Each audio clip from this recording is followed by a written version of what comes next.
What's up, y'all? It's your girl Chanel from Complex Simplicity, and I wanted to jump on briefly before I go to bed because your girl has to go to work tomorrow and talk about Insecure. I have done vlogs about this amazing show quite a few times within the past couple of months, and being how this coming Sunday, which is September 10th, will be the season finale of season 2, I said, you know what?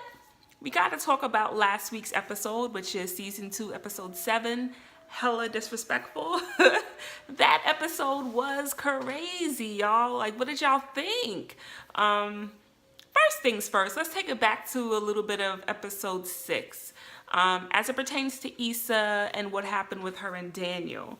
So I might have said this before, but I think that Issa and Daniel have pretty bomb chemistry, and I wish she would pay more attention to seeing what that relationship has or where it can go, as opposed to being caught up in this whole whole phase, right? So I know she's trying to keep her emotions out of everything and is just about having fun and having casual sex. But I really wish Issa would have kind of given that relationship a chance, because I feel that if you cheated on your man who you were with for 5 years with this dude who you did have prior history with, it was worth revisiting what is there so that you don't have any of the shoulda, coulda, wouldas, as I always say.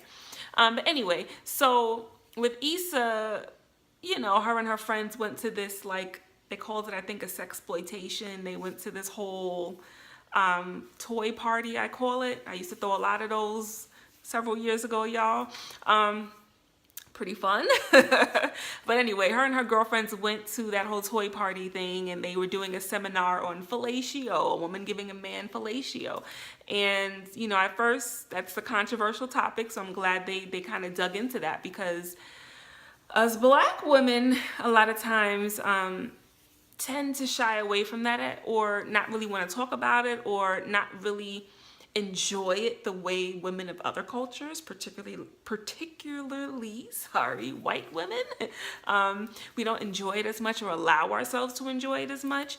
And I thought that that was very controversial, deep, and good topic to kind of tackle, you know, where Issa's like, I don't do that. You know, I think it's disrespectful. I don't like how it feels, you know, or what it implies, so to speak. But the crazy thing is, when she went to chill, Netflix and chill with Daniel, shortly after, she jumped into that. And maybe it's because her other girlfriend, I always get the two girlfriends of Molly and Issa mixed up. I don't know if it's Tiffany. I think it's Tiffany. But because Tiffany, the married one, the bougie one, is like, girl, that's how you get the power. I love to do it. I'm good at it. Like, you better, like, get up on this, so to speak.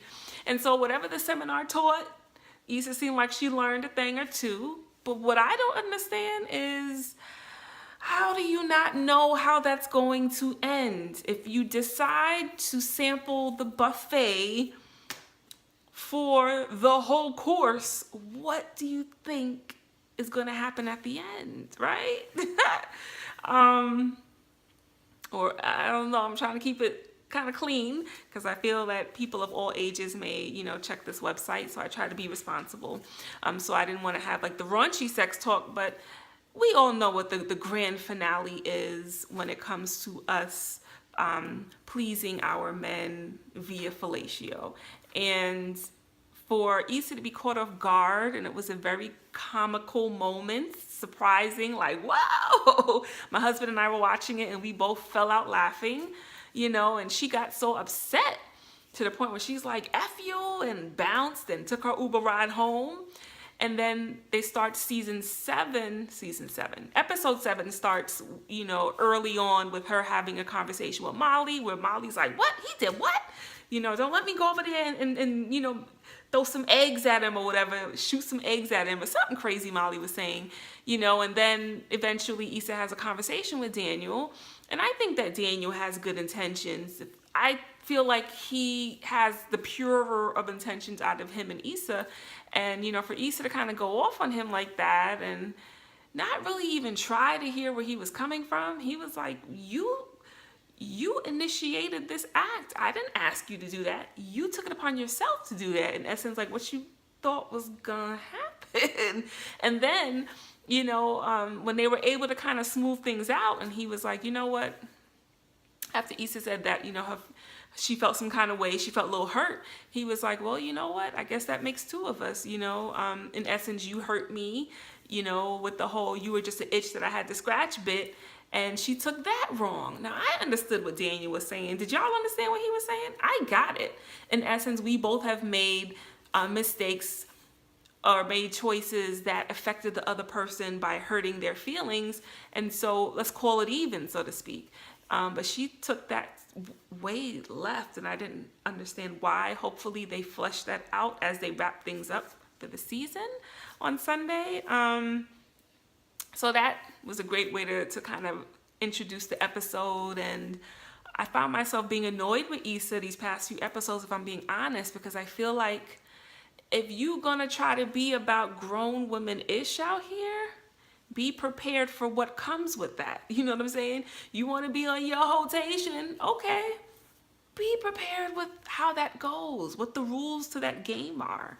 Don't try to just dive in and jump into something that you don't know nothing about. So that's like when the writing is great, the acting is great, when it evokes emotion, whether you're annoyed, you're happy, you're laughing, you're crying, and this show definitely does that. Of course, we go into the epic birthday dinner where Lawrence brings his coworker whom he's having interest in, which I thought was a bad thing to do. Knowing that these are friends you met through Issa, right? Even though you might have forged your own relationship with them in those years you were together, and even though they're still cool with you, even though y'all are not together, to me, there still should be an unspoken level of respect when we're going to these kinds of mutual friend functions, right? You knew I was going to be there. I knew you was going to be there. There needs to be a level of mutual respect. Issa didn't go in there bringing Daniel or anybody else. That would have kind of been like, But for him to not have the best of judgment and bring, I always forget this girl's name, but bringing his coworker was kind of not good. And this was like an intimate dinner. I'm pretty sure he assumed this might have been, we're all at a lounge, where I could stay on my side of the venue, you stay on your side. No, this was an intimate dinner, and maybe it would have been helpful if he asked, the birthday boy, whoever gave him the actual invite, what the scene was. Because the good thing about the mutual friends, they made it very clear to Issa and Lawrence that each other were going to be there. Both of them were invited and were going to attend, which was good. So people are not caught off guard, no bad surprises. But with him, Lawrence, meaning bringing this young lady handled it pretty well. She had a little comic moment, but it still was an awkward situation. I respect what Issa did. When she felt like it was getting to be a little too much for her, she excused herself, maybe to get some air, maybe to clear her mind, maybe to plan her escape. And, I don't know quite why Molly looked at Lawrence in essence like, I don't know if that was a look of, why would you do that? That was a dumb move.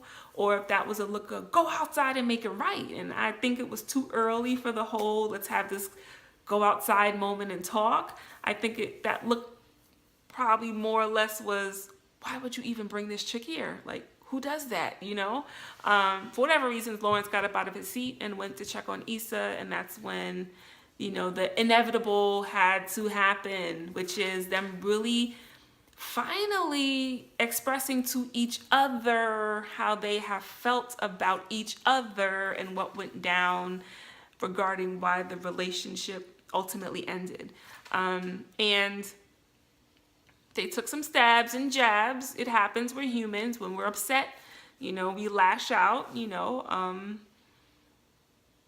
Some stabs weren't too fair. I think Issa going in on the ooh app thing, or woo woo, whatever they call it, app, and how it still never lifted off the ground, was kind of But I love the fact that she expressed her feelings on how she rode out with him while he was trying to create this woo-woo app. And even when he was on the couch, not working, depressed, she was the one holding it down and making sure that the bills was getting paid, you know? And I felt like it was good and important for her to say that. Now for Lawrence, I felt like it was important for him to express how he felt some kind of way about the disloyalty and the cheating. I don't agree with him calling her a hoe, you know, but like I said, we're humans. In the moment, we say things in its harshest form at times. And the interesting thing, though, is Issa was all about the hotation this whole season, right? Issa was all about having fun, and it was okay for her to refer to herself as a hoe, right? Or having hoish moments. But I found it interesting at the moment Lawrence was like, "'Cause you out here being a hoe," that dug deep and cut deep for her, you know? And I guess it's that whole thing of, I can refer to myself as certain things, but you can't, especially if I'm a woman. Man, you can't refer to me as a hoe and a bitch and a this and a that. I can, you know, it's probably that whole thing that we tend to do. And, you know, it was good that they both got out their feelings about, you know, Issa felt some kind of way that he had blocked her on social media. And he was like, yeah, because I don't want to see pictures of you and this dude that you cheated on me with, meaning Daniel. So some important things were able to kind of happen. Conversations were able to be held or had in the midst of the fighting unfair, right? So it sets us up to see what ultimately happens on the next episode. And then, of course, when Issa gets home after having a crazy day, she finds out that her rent has increased. Now, all season long, we've been seeing and hearing of how her finances are not the best right now. You know, you go from having two people in the household, in some ways contributing, to now I have to manage everything. That's a difficult transition. You know, even though Lawrence was out of work, it seemed as though he was getting in maybe an unemployment check. Maybe he had money in the bank. I get the sense in some small way he was able to financially contribute. And everything now is on her shoulders, and she works a nonprofit. Me too. I understand you ain't getting that much money out here with those kind of jobs, unfortunately. And speaking of jobs, I thought it was pretty dope that she and Frida, her coworker, were able to kind of mend fences, and that Issa was able to own the fact that she played herself for how she handled the whole "we got y'all" situation with the principal at the school, and you know how he wasn't really trying to integrate the Hispanic students to be a part of this program. I'm glad she finally took a firm stance, you know, and partnered up for real with Frida. So that was good to see as well. And then it brings us to Molly. To me, this episode revealed that Dro, as charming, as supportive, as nurturing he seems to be, because they were friends allegedly, right? He ain't tell his wife about this woman. I don't think he's really in an open relationship. That whole birthday dinner, he had nothing to do with Molly in the presence of his wife, other than saying hi. Anytime Molly tried to talk at the dinner table, it's like he talks over her. But then when he gets up to go to the bathroom and Molly follows him, it's okay for him to like try to schmooze her over when she realizes, I see how you and your wife are, and I get it, and you guys are great together. You're great with her. And then he tries to hit her with the whole, but we have our own thing, and you know, I care about you. And then it results in them banging in the bathroom. Crazy. You know, and then for him to be like, all right, I'm gonna walk out, and then 5 minutes later you walk out. Ladies, anytime a man says that to you, what does that mean? That means that that man is hiding you. If you're in an open relationship, we shouldn't have to take turns with who comes out the bathroom or strategize how we're gonna now, you know, exit wherever we are so that things don't seem a certain kind of way. If you're in an open relationship, you should be able to be real. Your wife should have known. And it's very clear to me that Dro ain't in no open relationship. I think he is very much so in a committed marriage as far as his wife knows. And he's just trying to have his cake and eat it too right now, which is such a typical behavior for us humans. I'm not going to just put it on men, because there's some women out here who have that same behavior. So I'm hoping that Molly really keeps her eyes open and realizes you need to bring your butt back to therapy and finish working some things out, right? Because if you had it all together and had it all figured out, my dear, you would not settle for a piece of man that is someone else's man legally out of your own desperation, right? So it'll be interesting to see how her story kind of ends this season. Good stuff, good stuff. What I find interesting with the bougie couple, I think it's Tiffany and her husband who had the birthday function. They seem like they're not really transparent about their lives and their marriage. Not that their friends need to know their intimate business, but I feel like they're one of those couples that front for the cameras. Have you ever met those kind of couples where it's like, in the face of people, they act as if they're in a perfect relationship, but the real deal behind closed doors is the farthest thing from reality and from the truth. I know I've encountered quite a few couples who portray one thing in public or on their social media, but it's totally different. Like the relationship is half the time in shambles. There's some level of abuse going on, whether it's verbal and emotional or physical, all types of things. But before the people, before all of us, it's like we're the perfect couple. And I wish people would stop doing that, because there are a lot of people out here who can see the forest from the trees, who have great observation and assessment skills, who are very intuitive and can see right through that crap. But that's kind of what that couple reminds me of. The only married couple out of the friends, it's like, I don't think everything is all what y'all make it seem to be, but at least they're kind of able to keep it together to some degree. Hopefully in the third season, they flesh their story out just a little bit more. I feel like they're the only friends we don't know nothing about. And I wish they would show Lawrence's friend, the light-skinned dude. I wish they would show who his fiance is. Stop constantly referring to her. Who the hell is she? Let's see. But I love this show. Like I was telling my coworker and my husband, it depicts real life situations, what us everyday folk go through, how some of us think, how some of us react and respond in situations that are challenging, insecurities we may have that affect our relationships. So dope. I'm just so down for Issa and her whole cause, and hopefully we won't have to wait a whole year for season 3, but something tells me we probably will.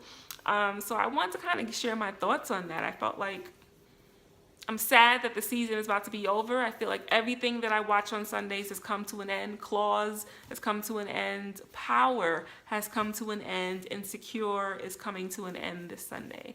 And I wanted to just do a little quick vlog about episode 7 and part of 6. Very interesting, but very dope nonetheless. And I have to say, I think I've said this before, Issa Rae has inspired me so much as far as just with her vision and tenacity and balls to the wallness to create your own lane, right? And I find myself, as it pertains to what I'm trying to do, just reminding myself and watching her interviews consistently and watching Insecure, just to remind myself to be relentless and to just create and stick with what is so organic and true to who I am and what my aesthetic is. I'm not trying to create a TV show or anything like that. I am trying to figure out this whole docuseries that I would like to do on dating, as I've said on several vlogs. But even just in starting a podcast or whatever other little goals that I have, whatever I put my hands to do that has the complex simplicity stamp, to just be true to who I am and, keep it pushing. I was at work today, and every day I check the stats for the website, and I was so surprised to see that I almost had 1,000 views today alone within a matter of hours. And I get this from time to time where you'll have these random super high amount of views, and I always try to figure out, okay, well, what's the connecting dots? Is it something that I spoke about in particular? Is it a particular day? Is it a certain this? But it's so random, I can't even connect the dots to try to figure out the formula of why and when I get these high views, right? But it was such a a motivation booster and encourager for me to see that. Had a bit of a rough morning today, just in my own personal life. And so, getting to work, it's Friday. I'm like, okay, it's going to be one of these days. Let's get through it, but to see that was so encouraging for me, just to continue to give me that push that I need to keep it moving and going and shaking and like just doing the damn thing, I see so many people around me who are also out here trying to make their dreams come true and create something. And so it's so empowering and encouraging to see that, especially with women in particular. And yeah, I'm just trying to do this thing, right? So yes, let me know what you thought about the episode of Insecure, what you thought about this whole season thus far. Are you sad like me that it's going to be over really soon? Let me know. Continue to head to complexsimplicity.com, and until next time.